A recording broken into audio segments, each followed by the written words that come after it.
Vertice Stato-Regione nel corso del quale gli enti locali hanno presentato una proposta per le riaperture, linee guida che saranno valutate dal Comitato Tecnico Scientifico. Eccole nel dettaglio. A causa della pandemia aumenta il disagio tra gli adolescenti, preoccupano gli episodi di autolesionismo, i tentativi di suicidio, la neuropsichiatra a tornare al gioco e all'aggregazione giovanile. Storia a lieto fine a Tarcento, rubano 200 euro dal fondo cassa del centro sportivo e 2 giorni dopo li restituiscono con una lettera di scuse i gestori. Siamo rimasti sorpresi, speriamo che la nostra storia sia d'esempio. Strage di pecore e agnelli in un'azienda agricola di San Giovanni al Natisone. Gli animali sono stati attaccati di notte alla gola, per l'allevatore si tratta con ogni probabilità di lupi. Chiara Cainero si prepara a partire per la sua quinta Olimpiade, ma 100 giorni dal via dei Giochi di Tokyo restano tante incertezze, mancherà il vero spirito olimpico, abbiamo un po' di paura.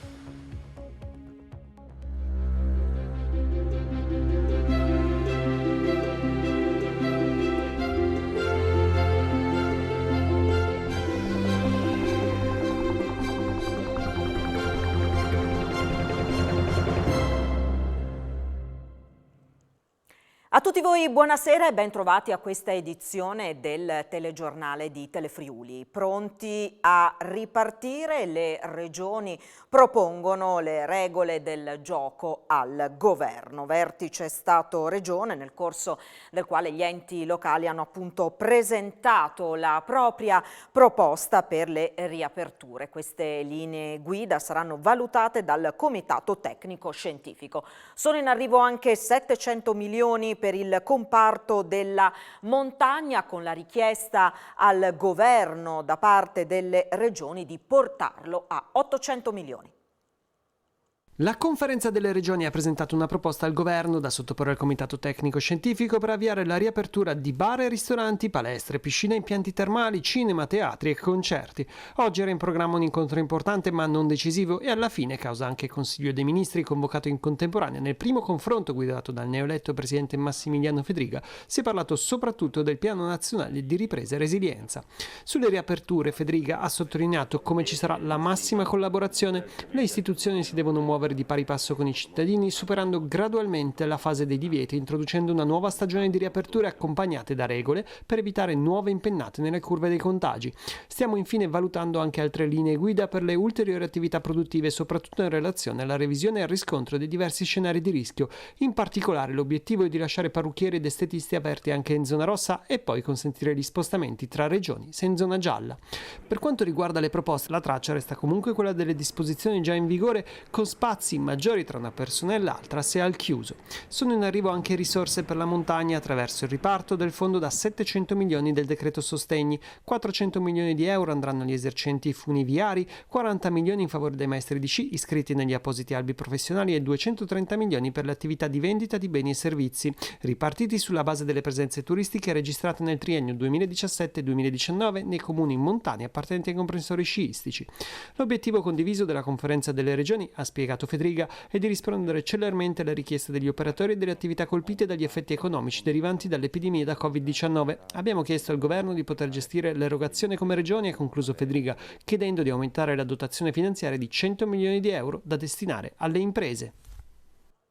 E andiamo allora a vedere un po' più nel dettaglio e in sintesi quali sono le proposte delle regioni per le riaperture. Misurazione della temperatura, tavoli a 2 metri negli ambienti al chiuso e prenotazioni obbligatorie nelle palestre. Le regole presentate dalle regioni sono rigide ma non si discostano di molto rispetto a quelle già in vigore. Per quanto riguarda i ristoranti, la prenotazione non è obbligatoria ma raccomandata come la misurazione della temperatura. I tavoli devono essere disposti in modo da assicurare il mantenimento di almeno 2 metri di separazione tra i clienti di tavoli diversi negli ambienti al chiuso e almeno 1 metro di separazione negli ambienti all'aperto, intesi come giardini, terrazze e dehors. 2 metri di distanza anche per le consumazioni al banco. La mascherina va indossata quando ci si alza e l'aria condizionata solo se non in ricircolo. Per le palestre gli ingressi e le attività devono essere pianificati, magari con prenotazione, e regolamentati per evitare assembramenti. Anche qua la misurazione della temperatura è facoltativa e ci devono essere più di 2 metri tra chi si allena, 1 se non si svolge attività fisica, porte e finestre devono essere aperte e gli attrezzi disinfettati al termine dell'utilizzo. Le piscine prevedono un indice di 7 metri quadrati a persona in acqua, ridotti rispetto ai 10 pre-chiusura. Nelle aree verdi e nelle aree solarium deve essere garantita una superficie di 10 metri quadrati per ogni ombrellone e la distanza di 1 metro tra lettini e sdraio. Prima di entrare in vasca è obbligatoria la doccia saponata, è obbligatoria ovviamente l'uso della cuffia, è evitato sputare, soffiarsi il naso e urinare in acqua, tutte pratiche che dovrebbero essere comunque vietate. Cinema e teatri prevedono la distanza di 1 metro anche davanti e dietro, non si potrà assistere a spettacoli in piedi, la mascherina è obbligatoria, altrimenti la distanza sale a 2 metri, anche gli orchestrali devono stare a 1 metro di distanza che diventano 1,5 per gli strumenti a fiato. Sulla danza invece, vista l'impossibilità di indossare la mascherina mentre si balla, si chiede un numero ridotto di presenze. E il presidente Fedriga oggi ha chiesto anche che le regioni siano rappresentate all'interno della cabina di regia che si occuperà dell'implementazione del Piano Nazionale di Ripresa e Resilienza. Le risorse assegnate all'Italia dal piano riusciranno a sprigionare il loro effetto moltiplicatore solo se saremo capaci di integrarle con le strategie di sviluppo dei territori e con le linee di investimento già in essere, ha spiegato il governatore. Ci sono tante categorie economiche stremate che contano sul cronoprogramma delle riaperture. Facciamo ripartire il paese, queste le parole del presidente della Camera di Commercio di Pordenone Udine, Giovanni D'Apozzo, che ringrazia il presidente Fedriga per il lavoro svolto e per l'attenzione dimostrata nei confronti delle categorie economiche. Poi aggiunge: impensabile riaprire gli stadi e tenere chiusi i ristoranti. Da parte del mondo del commercio, da parte del mondo del turismo, ma anche di molte componenti dell'artigianato, ci sono grandi aspettative per avere una calendarizzazione delle riaperture. E confidiamo in cosa? Confidiamo soprattutto nella consapevolezza che i nostri governatori, al di là delle appartenenze politiche, voglio ricordare, i governatori sono quelli più vicini ai territori, sono quelli che sentono continuamente gli imprenditori, quelli che capiscono le difficoltà, stanno chiedendo soprattutto al governo di definire anche con una certa velocità un calendario di aperture. Le economie che ho evidenziato sono economie in grandissima difficoltà. Non parliamo dell'economia del turismo a fronte di una stagione che si aprirà tra poche settimane senza alcuna certezza di quelle che sono le modalità di apertura, su quelle che saranno le indicazioni, le prescrizioni che potranno essere imposte dal governo. Noi chiediamo soprattutto riapriamo, ridiamo vita ad un paese che è decisamente stremato, ma non solo nelle aziende, soprattutto anche i cittadini, i consumatori non ne possono più. E qui ringrazio il Presidente Fedriga e gli faccio i complimenti per la sua recente nomina a Presidente all'interno della Conferenza delle Regioni, di essere sempre stato vicino al mondo dell'economia, al mondo delle piccole imprese, al mondo delle partite IVA. Non possiamo pensare di parlare di apertura di stadi con decine di migliaia di persone e poi pensare che un ristorante con 10-20 tavoli possa essere un problema per quella che può essere una diffusione del virus. Capite che c'è qualcosa che non quadra. Il Comune di Pordenone liberalizza gli orari di estetisti, acconciatori, tatuatori e piercing. È il contenuto della determina con la quale il municipio del capoluogo del Friuli occidentale, ma vale anche per i comuni di Fontanafredda, Roveredo Impiano, Zoppola e Fiume Veneto, ha deciso di disapplicare buona parte dell'articolo del regolamento comunale relativo a queste attività. Una decisione, si legge nel documento, dovuta all'applicazione della normativa comunitaria in materia di liberalizzazione delle attività economiche in risposta alla richiesta in questo senso di Confartigianato del Friuli Venezia Giulia, data la situazione di emergenza. Domani l'ufficializzazione dei dati e la conferma della permanenza in zona arancione del Friuli Venezia Giulia, oggi l'anticipazione dei numeri della pandemia, nuovi casi in calo del 45% e occupazione dei posti letto Covid in area medica scese, anche se di poco, sotto la soglia di criticità. Calano quasi del 45% i nuovi contagi in Friuli Venezia Giulia e si allenta ulteriormente la pressione sugli ospedali, soprattutto nelle aree mediche, dove l'occupazione dei posti letto Covid scende sotto la soglia critica. L'incidenza per 100.000 abitanti negli ultimi 7 giorni è di 157 casi. La nostra regione rimane in zona arancione, la fascia migliore possibile poiché il decreto in vigore non prevede la gialla. Risultano ancora una volta tutti in miglioramento i parametri che descrivono l'evoluzione della pandemia nella nostra regione contenuti nella bozza del report redatto dall'Istituto Superiore di Sanità e dal Ministero della Salute, che sarà ufficializzato domani. L'indice RT registra un'ulteriore flessione, passando da 0,79 a 0,72. I casi di contagi riportati alla Protezione Civile negli ultimi 14 giorni sono diminuiti del 44,7%. Nel report precedente il calo era stato del 23%. Nell'ultima settimana sono stati 1.892, con incidenza di 157 ogni 100.000 abitanti. La pressione sugli ospedali, come detto, allenta. Nelle terapie intensive l'occupazione dei posti letto è ancora ben sopra il limite del 30%, al 43%, ma in calo rispetto al 46% della scorsa settimana. Nelle aree mediche è scesa notevolmente, dal 47% al 39%. La percentuale di tamponi positivi sul totale dei test effettuati scende dal 13,7 all'11%. I focolai attivi calano da 1.601 a 1.154, i nuovi focolai da 410 a 351. Il Friuli Venezia Giulia è la sesta regione in Italia per percentuale di popolazione che ha completato il ciclo vaccinale, il 7,7% rispetto alla media italiana del 6,8%, quanto emerge dal monitoraggio settimanale della Fondazione Gimbe, che peraltro conferma i dati tutti in miglioramento per quanto riguarda l'evoluzione della pandemia nella nostra regione. La percentuale di over 80 che ha completato il ciclo vaccinale è pari al 44,7% contro la media nazionale del 43,9%. La nostra regione risulta invece sotto alla media nazionale nella fascia 70-79 anni. In Italia sono state somministrate prima e seconda dose al 3% dei cittadini di questa fascia d'età, in Friuli Venezia Giulia l'1,9%.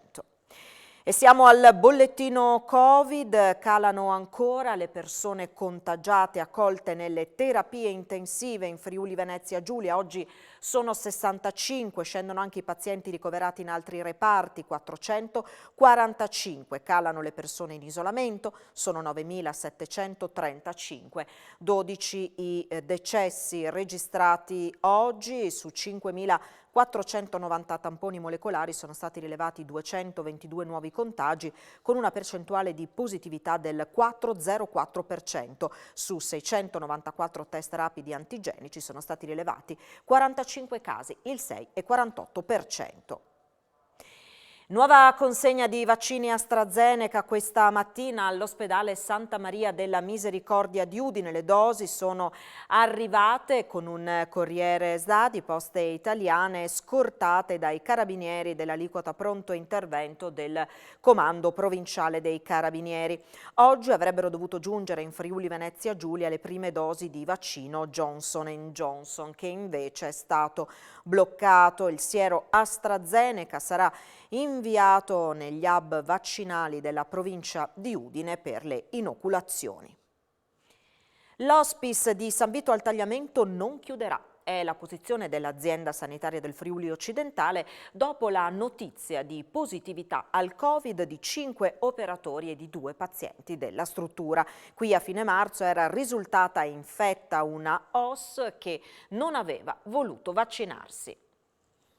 Gli accessi alla struttura sono limitati, una sezione è in quarantena, ma non c'è alcuna intenzione di chiudere l'hospice di San Vito al Tagliamento. È questa la posizione di Michele Chittaro, direttore sanitario dell'azienda sanitaria Friuli Occidentale, in merito alle notizie riportate dalla stampa locale, secondo le quali nell'hospice, dove a fine marzo una OS che aveva scelto di non vaccinarsi era risultata positiva, nei giorni scorsi sono risultati infetti da Covid-19 5 operatori, alcuni in attesa della prima o della seconda dose, altri impossibilitati a vaccinarsi per motivi clinici e 2 pazienti poi trasferiti trasferiti in ospedale, uno dei quali è successivamente deceduto per cause non legate al coronavirus. Oltre a non poter stabilire una connessione diretta tra la positività della OSS e le successive infezioni, vista anche la distanza di tempo tra i due eventi, l'ASFA ha precisato che la promozione della vaccinazione anti-Covid è stata effettuata tra gli operatori sanitari raggiungendo tassi di copertura molto alti, che sono stati sempre richiesti l'utilizzo dei dispositivi di protezione personale e l'osservanza dei protocolli e che non è cambiata la frequenza quindicinale con la quale gli operatori sono sottoposti a tampone rinofaringeo. Inoltre l'azienda ricorda che sta contattando i pochi lavoratori non ancora vaccinati per approfondire le motivazioni, in alcuni casi cliniche, della mancata vaccinazione e che è prevista un'articolata procedura affinché il datore di lavoro possa, nei confronti degli operatori di interesse sanitario, attivare il percorso previsto dalla norma finalizzata alla vaccinazione obbligatoria.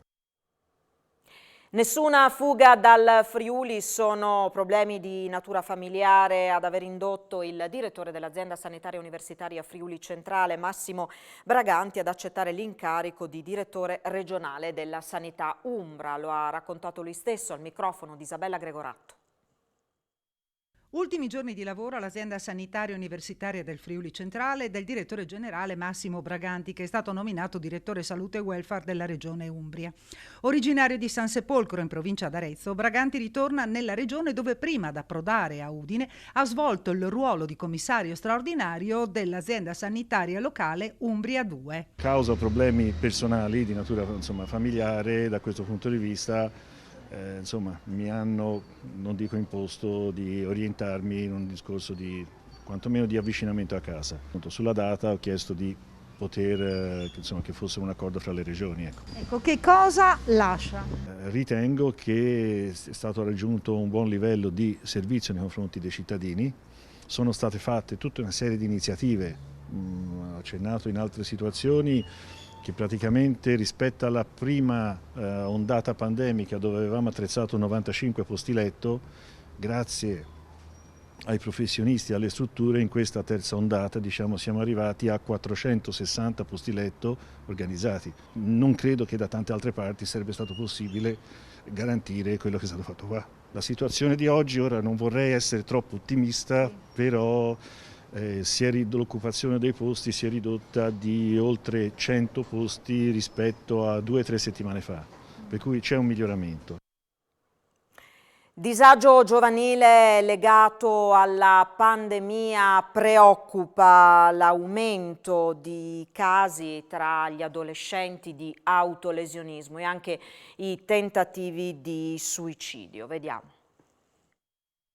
Autolesionismo e suicidio in aumento tra i giovanissimi sono conseguenze legate alla pandemia insieme all'incremento dei disturbi alimentari.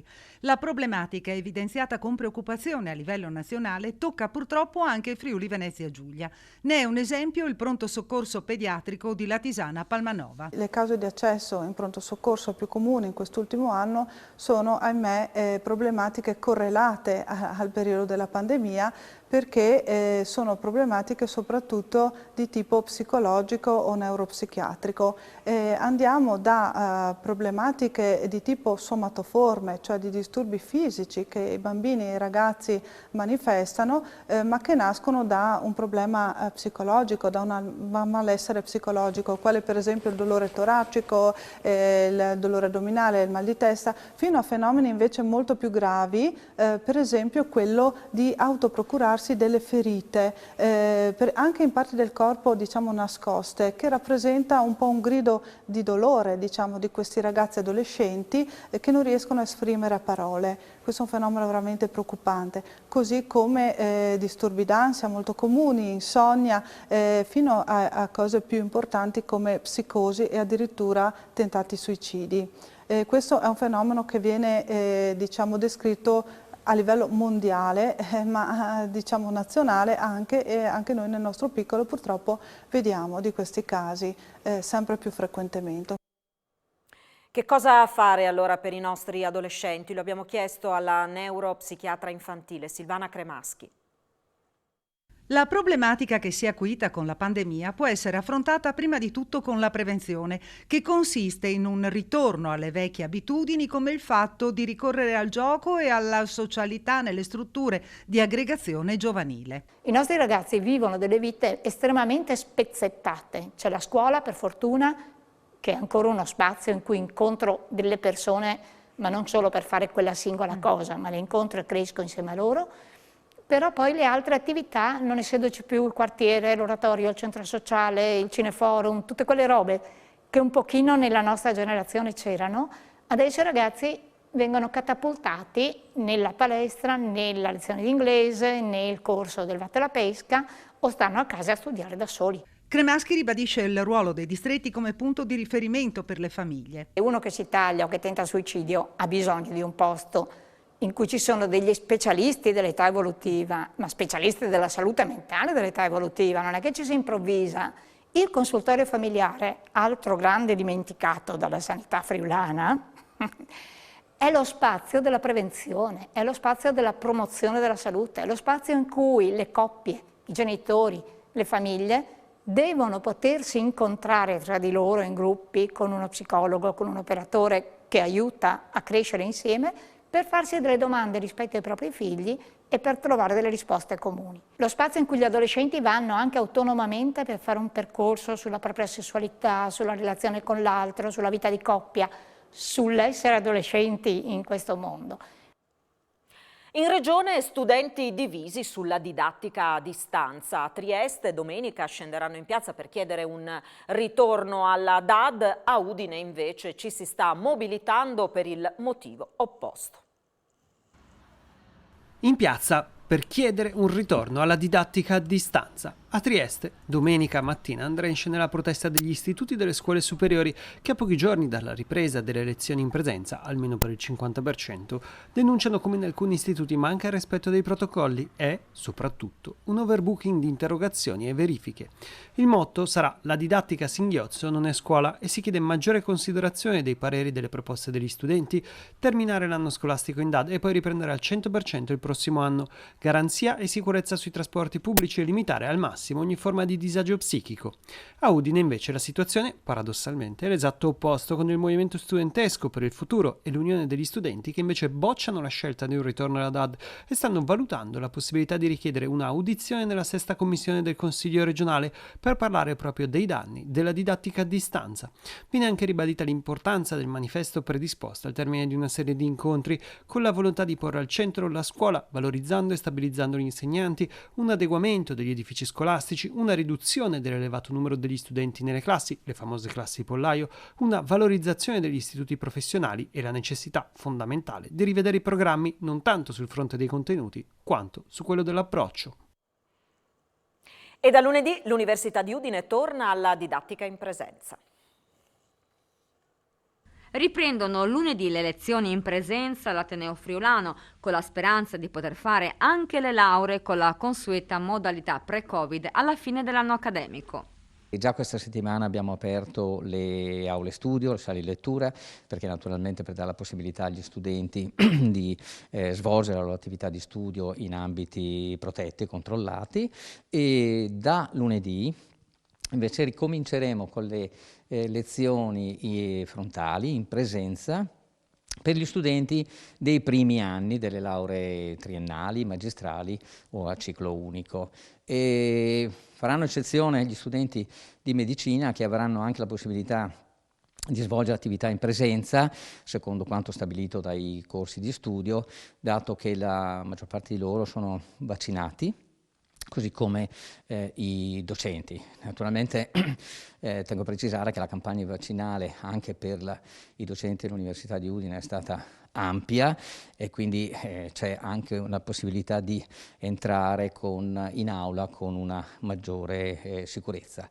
Accanto a questo le attività laboratoriali riprenderanno, didattiche laboratoriali, riprenderanno per tutti gli studenti degli anni dei corsi di studio e le attività di tesi, che in realtà non sono mai state interrotte, potranno essere svolte in presenza, dove questo è assolutamente necessario.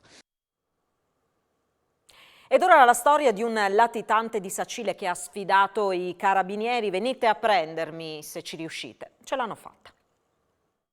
Pur di sfuggire al carcere era scappato per mezza Europa, toccando Serbia, Romania e Inghilterra, per raggiungere la Thailandia e la Cambogia. Qui si sentiva così sicuro che un anno fa aveva sfidato apertamente i carabinieri di Pordenone, chiamandoli al telefono e dicendo: se siete capaci venite a prendermi. In risposta i militari dell'Arma sono riusciti a rintracciare nella città di Phnom Penh Christian Casagrande, 45enne sacilese, latitante da 4 anni, che deve scontare 13 anni e 10 mesi di reclusione per reati finanziari. A individuare Casagrande, fermato 2 giorni fa dalla polizia cambogiana su segnalazione dell'Interpol nella casa che condivideva con un altro latitante, il 45enne sardo Antonello Marras, condannato a 8 anni per violenza sessuale su minore, è stata un'unità speciale del nucleo investigativo dei carabinieri di Pordenone. Una unità dedicata che attraverso l'utilizzo di moderne tecnologie telematiche ha fatto sì che la latitanza finisse. Seguendo le tracce digitali lasciate da Casagrande nei suoi spostamenti, ma anche grazie all'aiuto delle polizie straniere e di cittadini italiani presenti all'estero, gli investigatori sono riusciti a monitorare da remoto le sue mosse al punto di sapere il rione nel quale risiedeva e tutte le sue abitudini quotidiane. L'operazione Khmer, coordinata dal procuratore della Repubblica di Pordenone Raffaele Tito, terminerà con la presa in carico dell'uomo nelle prossime settimane. Il soggetto attualmente si trova ancora ristretto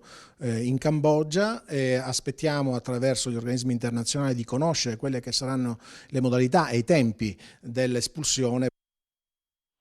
E in esecuzione di un ordine di carcerazione emesso dalla Procura di Udine nell'agosto del 2014 è stato catturato un colombiano latitante da oltre 7 anni. Era fuggito nel paese natale per sottrarsi alla giustizia italiana, era stato condannato per numerosi reati, tra i quali rapina, lesione personale aggravata, resistenza a pubblico ufficiale e sequestro di persona, fatti compiuti tra il 2002 e il 2005 anche a Tarcento e Udine. Strage di pecore e agnellini in un'azienda agricola di San Giovanni al Natisone. Per l'allevatore sono entrati in azione i lupi. Potrebbero essere stati dei lupi a uccidere, azzannandoli alla gola, 4 pecore adulte e 8 agnellini in un'azienda agricola di Bolzano a San Giovanni al Natisone. Da come sono state comunque predate le pecore, ce le abbiamo trovate tutte quante comunque con i morsi al collo molto precisi, molto chirurgici diciamo. È il tipico comportamento del lupo quando trova anche comunque delle pecore diciamo chiuse in un recinto. Hanno la tendenza comunque ad abbattere più capi possibile. Probabilmente saranno saltati dentro, il recinto ha ceduto in più punti diciamo, e lì diciamo, è cominciata diciamo, la mattanza. No? Un esemplare di pecora si è sbrancata, che poi è stata trovata a più di 500 metri di distanza. E penso che forse questa sia stato quello che sia stata un po' la salvezza, perché non sono rimasti lì diciamo. 4 adulte e 8 agnellini diciamo dai 2 ai 5 mesi. Per verificare se effettivamente siano stati lupi abbiamo fatto dei tamponi tramite l'ASL locale, abbiamo portato una pecora adulta allo zooprofilattico di Udine e adesso aspettiamo le analisi del zooprofilattico e vediamo in base alla saliva e al DNA cosa diranno, insomma, se sarà lupo, sarà cane o cosa sarà, insomma. Ed è stato rimesso in libertà dopo essere stato curato dall'Università di Udine lo sciacallo dorato Sergio. Era stato ritrovato dopo un investimento, ferito e spaventato sul Carso Goriziano. Gli esperti dell'Università di Udine si sono presi cura dell'esemplare e appunto lo hanno rilasciato dotandolo di radiocollare. Questo consentirà di seguirne gli spostamenti nel territorio. Prima rubano il fondo cassa, poi si pentono di quanto fatto e decidono di restituire il maltolto riconsegnandolo con un biglietto di scuse. È successo al Tennis Club Modus di Tarcento. Una storia a lieto fine, quella che era cominciata con un furto di 200 euro al Tennis Club Modus di Tarcento. Il ladro, probabilmente un giovane, si è pentito e poche ore dopo ha riconsegnato il contante con un biglietto di scuse. La domenica scorsa alla fine abbiamo scoperto con le telecamere dei ragazzi molto giovani, sono entrati il pomeriggio, qui era chiuso, inavvertitamente era rimasta aperta la porta, questa porta qui dietro, e sono entrati e sono andati direttamente alla cassa e hanno portato via dei soldi. Stamattina un'altra sorpresa, perché la mattina è arrivata chi si occupa di aprire e ha trovato un bigliettino con i soldi e con le scuse, dicendo che insomma queste persone, questi ragazzi si scusano di quello che hanno fatto e ci hanno tornato i soldi. Quindi un bigliettino, i contanti? Un bigliettino con dei contanti pari più o meno a quello che era stato portato via. E quindi questo è quello che è successo. A noi ha fatto comunque piacere che trovare questo bigliettino con queste scuse. Ovviamente ci auguriamo che abbiano imparato una lezione da questo. Per noi ovviamente la cosa comunque termina qui, ecco. A 100 giorni dai Giochi Olimpici di Tokyo parla la veterana dei 5 cerchi, Chiara Kainer, appena tornata in pedana dopo la positività al Covid. Siamo pronti a partire, dice, ma la paura c'è ed è tanta, restano tante incertezze anche sul giorno in cui avremo il permesso di arrivare a Tokyo. L'intervista a Chiara Kainer tra poco a Sport FVG, subito dopo le notizie sportive, l'appuntamento con le previsioni del tempo a cura di Antonino Renda. Ci fermiamo qui, grazie per averci seguito, buon proseguimento di serata, arrivederci.